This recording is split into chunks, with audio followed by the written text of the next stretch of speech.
Hello प्यारे बच्चे, आप लोग कैसे हैं? उम्मीद करते हैं कि आप लोग अच्छे होंगे। देखिए, आप लोग को एक वीडियो लेकर आए गए हैं जो कि दिलदार मैथ्स क्लास यूट्यूब चैनल पर क्लास 9th का, जो कि क्लास 9th का फाइनल एग्जाम आप लोग का 2025 में जो होगा मार्च में, उसका हम अभी तक आप लोगों को ऑब्जेक्टिव का क्वेश्चन सोशल साइंस का लेकर आ गए हैं। एकदम ही मजा आने वाला है इस वीडियो में। आप लोग वीडियो को देखना नहीं भूलिए। देख लीजिए, सामाजिक विज्ञान का है जो कि विषय कोड 111 रहने वाला है और सोशल साइंस कंपलसरी है। देख लीजिए, यहाँ पर कुल प्रश्न आप लोग का 80 नंबर का रहेगा और यहाँ पर 32 नंबर ये हो गया और ये पूरा मिलाकर 112 हो गया टोटल। और समय 2 घंटा 45 मिनट रहने वाला है और फुल मार्क्स आप लोग का 80 नंबर का रहने वाला है। देख लीजिए, उसके बाद यहाँ पर हम ऑब्जेक्टिव क्वेश्चन अभी देखेंगे। यहाँ पर लिखा हुआ है प्रश्न संख्या 1 से 80 तक प्रत्येक प्रश्न के 4 विकल्प दिए गए हैं जिनमें से एक प्रश्न सही है। अपने द्वारा चुने गए सही विकल्प को OMR शीट पर चिन्हित करें। किन्हीं 40 प्रश्नों का उत्तर देना है। देख लीजिए, 80 क्वेश्चन रहेगा, उसमें से 40 क्वेश्चन का ही आप लोग का आंसर बताना है। 80 में से 40 बताना है, तो आप लोग 40 का 40 पूरा का पूरा एकदम सही मार दीजिएगा, तो 40 का 40 नंबर मिलेगा आप लोग को। तो देख लीजिए, क्वेश्चन नंबर यहाँ पर हम अभी स्टार्ट कर रहे हैं क्वेश्चन नंबर 1 से। मैकमोहन रेखा किन दो देशों के की सीमा रेखा है? भारत और नेपाल, भारत और पाकिस्तान, भारत और भूटान। तो कौन सा आ जाएंगे? भारत और चीन हो जाएंगे, तो ऑप्शन नंबर सी हो जाएगा सही आंसर। उसके बाद देख लीजिए, 2 नंबर में मकालू पर्वत कहाँ स्थित है? कहाँ स्थित है? भारत में, चीन में, भूटान में, नेपाल में स्थित है मकालू पर्वत, तो ऑप्शन नंबर सी हो जाएगा आंसर। उसके बाद देख लीजिए, 3 नंबर में शिव समुद्रम जल जल जलप्रपात किस नदी पर है? किस नदी पर है? कावेरी नदी पर है, तो ऑप्शन नंबर ए हो जाएगा सही आंसर। उसके बाद 4 नंबर में देखिए, निम्नलिखित में से किस देश की स्थलीय सीमा भारत को नहीं छूती है? किसको नहीं छूती है? तो इसका आंसर कौन सा आ जाएगा? इसका आंसर आप लोग कमेंट में फटाफट बताइएगा। चीन हो गया, म्यांमार हो गया, भूटान हो गया और मालदीव हो गया। उसके बाद देख लीजिए, यहाँ पर 5 नंबर में क्या है? बांग्लादेश की जमुना नदी निम्न में से किस नदी का मुख्य धारा है? किस नदी का मुख्य धारा है? ब्रह्मपुत्र के हैं, तो ऑप्शन नंबर बी हो जाएगा सही आंसर। उसके बाद देख लीजिए, 6 नंबर पर भारत में दक्षिण दक्षिण पश्चिम मानसून का आगमन कब से शुरू होता है? तो जून से शुरू हो जाता है मानसून आने का। उसके बाद देख लीजिए, 7 नंबर में भारत में प्रथम राष्ट्रीय जनसंख्या नीति की घोषणा कब की गई थी? तो कब की गई थी? 1976 ईस्वी में की गई थी, तो ऑप्शन नंबर बी हो जाएगा आप लोग का सही आंसर। उसके बाद देख लीजिए, क्वेश्चन नंबर 8, यहाँ पर नेपाल भारत के साथ कौन सी राज्य सीमा साझा करती है? कौन सी है? बिहार हो गया, पश्चिम बंगाल हो गया और उत्तर प्रदेश हो गया, ये सभी साझा करते हैं, तो ऑप्शन नंबर डी सही आंसर हो जाएगा। उसके बाद देखिए, 9 नंबर पर निम्नलिखित में से कौन सा देश है जो विषुवत रेखा के सबसे करीब है? कौन सा है? कौन सा हो गया? तो बांग्लादेश हो गया, नेपाल हो गया, श्रीलंका हो गया और जापान हो गया, तो कौन सा हो जाएगा? आप लोग कमेंट में बताइएगा इसका आंसर। उसके बाद 10 नंबर में देखिए, नर्मदा नदी का उद्भव कहाँ से शुरू हुआ? तो कहाँ शुरू हुआ था? अमरकंटक से हुआ था, तो ऑप्शन नंबर सी सही आंसर हो जाएगा। 11 नंबर देखिए, भारत में पहली बार जनगणना कब शुरू की गई थी? तो 1872 ईस्वी में पहली बार जनगणना शुरू की गई थी। उसके बाद देख लीजिए, 12 नंबर में जनसंख्या परिवर्तन का निम्न में क्या कारण है? क्या कारण है? जन्म दर हो गया, प्रवास हो गया और मृत्यु दर हो गया, तो ये सब जनसंख्या कारण है, तो इनमें से सभी इसका आंसर हो जाएगा।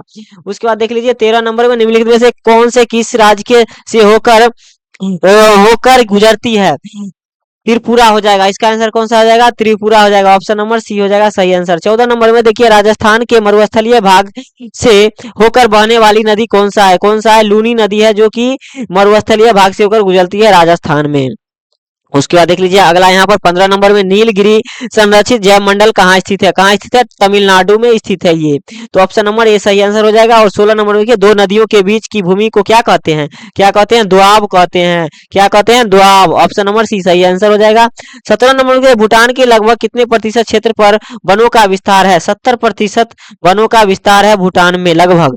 उसके बाद देख लीजिए, 18 नंबर में किस देश को पूर्व का मोती कहते हैं? किसको कहते हैं? श्रीलंका को कहते हैं। उसके बाद देख लीजिए, 19 नंबर में गुजरात के भुज में भयंकर भूकंप कब आया था? कब आया था? 2001 में आया था गुजरात के भुज में, तो ऑप्शन नंबर ए सही आंसर हो जाएगा।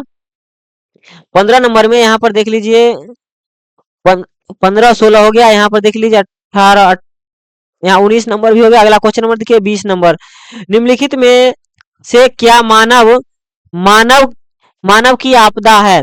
कौन सा हो गया? भूकंप हो गया, बाढ़ हो गया, भूस्खलन हो गया, नाभिकीय आपदा हो जाएगा, यहाँ पर इसका आंसर सी हो जाएगा। उसके बाद देख लीजिए, 21 नंबर में परमाणु बम का सर्वप्रथम प्रयोग कहाँ किया गया था? तो हिरोशिमा में किया गया था परमाणु बम का सर्वप्रथम प्रयोग, ऑप्शन नंबर ए आंसर हो जाएगा। 22 नंबर देखिए, भारत का पहला परमाणु ऊर्जा उत्पादन केंद्र कहाँ स्थापित किया गया था? तो तारापुर में किया गया था, तो ऑप्शन नंबर बी सही आंसर हो जाएगा। उसके बाद 23 नंबर में देखिए राष्ट्रीय आपदा प्रबंधक प्राधिकरण का मुख्यालय कहाँ है, नई दिल्ली में है। तो ये ऑप्शन नंबर ए सही आंसर हो जाएगा। उसके बाद देखिए यहाँ पर 24 नंबर में पैदल चलते समय सड़क पर किस ओर चलना आदर्श है, किस ओर चलना आदर्श है, तो बाईं तरफ चलना आदर्श माना जाता है। तो इसका आंसर कौन सा हो जाएगा, ऑप्शन नंबर सी, आप लोग एकदम बाईं तरफ ही चलिएगा। उसके बाद देख लीजिए यहाँ पर 25 नंबर में क्या है, किस नदी को वृद्ध गंगा के नाम से जाना जाता है, गोदावरी नदी को वृद्ध गंगा के नाम से जाना जाता है। उसके बाद देख लीजिए 26 नंबर में विश्व का पहला लिखित संविधान कहाँ लागू हुआ था, कहाँ लागू हुआ था, संयुक्त राष्ट्र अमेरिका में लागू हुआ था। तो ऑप्शन नंबर डी सही आंसर हो जाएगा। उसके बाद 27 नंबर में देख लीजिए यहाँ पर क्या है कि लॉरेंज फेयर का सिद्धांत किसने दिया था, किसने दिया था, एडम एडम स्मिथ ने दिया था। तो ऑप्शन नंबर बी सही आंसर हो जाएगा। उसके बाद अगला क्वेश्चन नंबर देखिए यहाँ पर 28 नंबर, धर्मनिरपेक्ष राज्य की स्थापना सर्वप्रथम किस देश में हुई थी, तो संयुक्त राष्ट्र अमेरिका में हुई थी। तो ऑप्शन नंबर ए सही आंसर हो जाएगा। उसके बाद 29 नंबर देखिए मैं ही राज्य हूँ कथन किसका है, लुई एक्सआईवी का है। तो ऑप्शन नंबर यहाँ पर हो जाएगा, ऑप्शन नंबर बी सही आंसर हो जाएगा। उसके बाद देख लीजिए 30 नंबर, विधि की आत्मा द स्पिरिट ऑफ लॉ नामक पुस्तक किसने लिखी, किसने लिखी थी, मॉन्टे एस्क्यू ने लिखी थी। ऑप्शन नंबर सी सही आंसर हो जाएगा। 31 नंबर में देखिए नेशनल असेंबली का गठन किसने किया था, किसने किया था, तृतीय स्टेट ने किया था। तो ऑप्शन नंबर सी सही आंसर हो जाएगा। उसके बाद 32 नंबर देखिए किस संधि के तहत प्रथम विश्व युद्ध की समाप्ति की गई थी, तो ये हो आपका वार्षिक की संधि। ऑप्शन नंबर बी सही आंसर हो जाएगा। उसके बाद 33 नंबर देखिए फांसीवाद का जन्म किस देश में हुआ था, तो इटली में फांसीवाद का हुआ था, इटली में हुआ था, जन्म हुआ था इसका फांसीवाद का। उसके बाद देखिए 34 नंबर में द्वितीय विश्व युद्ध का प्रारंभ किस युद्ध के साथ हुआ था, तो जर्मनी पोलैंड युद्ध के साथ हुआ था द्वितीय विश्व युद्ध। तो ऑप्शन नंबर ए सही आंसर हो जाएगा। उसके बाद देख लीजिए 35 नंबर में संयुक्त राष्ट्र संघ का गठन कब हुआ, 24 अक्टूबर 1945 को हुआ था। ऑप्शन नंबर ए सही आंसर हो जाएगा। और 36 नंबर में भारत की सबसे बड़ी जनजाति कौन सी है, भील है। तो ऑप्शन नंबर ए सही हो जाएगा। और उसके बाद 37 नंबर देखिए राष्ट्रीय अंतरराष्ट्रीय न्यायालय का मुख्यालय कहाँ स्थित है, तो कहाँ है, द गे में है। तो ऑप्शन नंबर बी आंसर हो जाएगा। उसके बाद देख लीजिए यहाँ पर तुष्टीकरण की नीति किस देश की देन है, तो यह इटली का देन है। तो ऑप्शन नंबर डी सही आंसर हो जाएगा। और 39 नंबर देखिए स्वतंत्रता का घोषणा पत्र किसने तैयार किया था, तो थॉमस जेफरसन ने किया था। तो ऑप्शन नंबर डी सही आंसर हो जाएगा। उसके बाद 40 नंबर में देखिए निम्नलिखित में से किसे किसे कर देना होता है, तो तृतीय स्टेट को कर देना होता है। तो ऑप्शन नंबर सी सही आंसर हो जाएगा। उसके बाद 41 नंबर में सर्वप्रथम किस यात्री ने विश्व का चक्कर लगाया था, यहाँ पर वास्को डी गामा नहीं हुआ, मैगलन हो जाएगा। तो ऑप्शन नंबर हो जाएगा सी सही आंसर हो जाएगा। उसके बाद 42 नंबर में देखिए रूसो को किस सिद्धांत का समर्थक था, तो सामान्य इच्छा का समर्थक था। ऑप्शन नंबर सी सही आंसर हो जाएगा। उसके बाद 43 नंबर में देखिए त्रिपक्षीय गठबंधन में कौन कौन से देश शामिल हैं, तो कौन से, जर्मनी हो गया, ऑस्ट्रेलिया और हंगरी और इटली हो जाएगा। ऑप्शन नंबर ए सही आंसर हो जाएगा।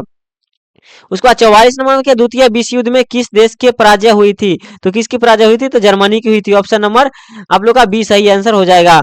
उसके बाद अभी हम पूरा का पूरा आप लोग का क्वेश्चन बता दिए हैं, जो कि सोशल साइंस का है और हिंदी का और साइंस का क्वेश्चन आप लोग को डला गया है, जो कि आप लोग वीडियो को जाकर देख लीजिएगा। अभी तक चैनल को सब्सक्राइब नहीं किए हैं तो दिलदार मैथ क्लास यूट्यूब चैनल को आप लोग सब्सक्राइब कर लीजिएगा।